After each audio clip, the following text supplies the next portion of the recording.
ഇന്ന് ഈ മണിക്കൂറിൽ വരുന്ന ഏറ്റവും പ്രധാനപ്പെട്ട വാർത്ത, ശബരിമല സ്വർണ്ണക്കൊള്ളയിൽ നിർണായക തെളിവെടുപ്പ് ബംഗളൂരിൽ നടക്കുകയാണ്.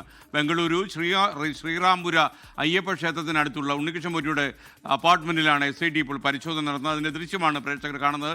അതിനിടെ ഉണ്ണികൃഷ്ണൻ പോറ്റി കർണാടകത്തിലെ ബെല്ലാരിയിലെ സ്വർണ്ണ വ്യാപാരി ഗോവർദ്ധന് സ്വർണം വിറ്റുവെന്ന് അന്വേഷണ സംഘം കണ്ടെത്തി. 400 ഗ്രാം സ്വർണ്ണമാണ് ബെല്ലാരിയിലെ വ്യാപാരി വാങ്ങിയത്. ബെല്ലാരിയിലെ വ്യാപാരി ഗോവർദ്ധൻ്റെ റൊദം എന്ന സ്വർണ്ണക്കട പൂട്ടിക്കിടക്കുകയാണിപ്പോൾ. അതിൻ്റെ ദൃശ്യമാദ്യം ഒന്ന് കാണാം. ഇതാണ് സ്വർണ്ണക്കട, ബെല്ലാരിയിലുള്ള സ്വർണ്ണക്കടയാണ്. ഈ അന്വേഷണം തുടങ്ങിയതിന് ശേഷം പൂട്ടിയിട്ടതാണോ, കൂടുതൽ വിവരങ്ങൾ വെളിപ്പെടാതിരിക്കാൻ വേണ്ടിയുള്ള മുൻകരുതലാണോ എന്നറിയില്ല. ഈ റൊദം എന്ന സ്വർണ്ണക്കട ഇപ്പോൾ പൂട്ടിയിരിക്കുകയാണ്. കാണാതായ സ്വർണം അന്വേഷണ സംഘം ഉറപ്പായും കണ്ടെത്തുമെന്ന് അല്പം മുമ്പ് Thiruvithamkoor Devaswom board president PS Prashanth വാർത്താ സമ്മേളനത്തിൽ പറഞ്ഞു. ആ വാർത്താ സമ്മേളനത്തിലെ പ്രശാന്തിന്റെ പ്രതികരണം: ഭഗവാന്റെ ഒരു തരി പൊന്നു പോലും നഷ്ടപ്പെടാൻ പാടില്ല. അത് എങ്ങനെയാണ്, മൂല്യമാണോ മൂല്യമല്ലേ എന്നൊക്കെ പറയുന്നത് ഞാനല്ല. അതൊക്കെ സ്വാഭാവികമായി അതിൻ്റെ ഭാഗമായി അന്വേഷണം നടക്കുന്നുണ്ട്.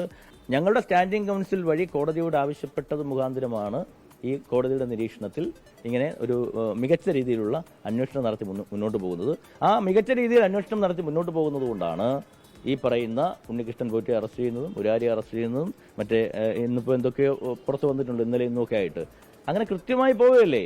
അത് അന്വേഷണത്തിന്റെ ഭാഗമായി നഷ്ടപ്പെട്ടു പോയ സ്വർണം തിരിച്ചു കിട്ടും എന്ന് തന്നെയാണ് ഞങ്ങൾ പ്രതീക്ഷിക്കുന്നത്. ലോകത്തെവിടെയായാലും ഏത് സമയത്തും 24 വാർത്തകളും ഓഗ്മെന്റഡ് റിയാലിറ്റി പാക്കേജുകളും എക്സ്പ്ലെയിനറുകളും വിശദമായി കാണാൻ ഞങ്ങളുടെ YouTube ചാനൽ നിങ്ങൾക്ക് സബ്സ്ക്രൈബ് ചെയ്യാം.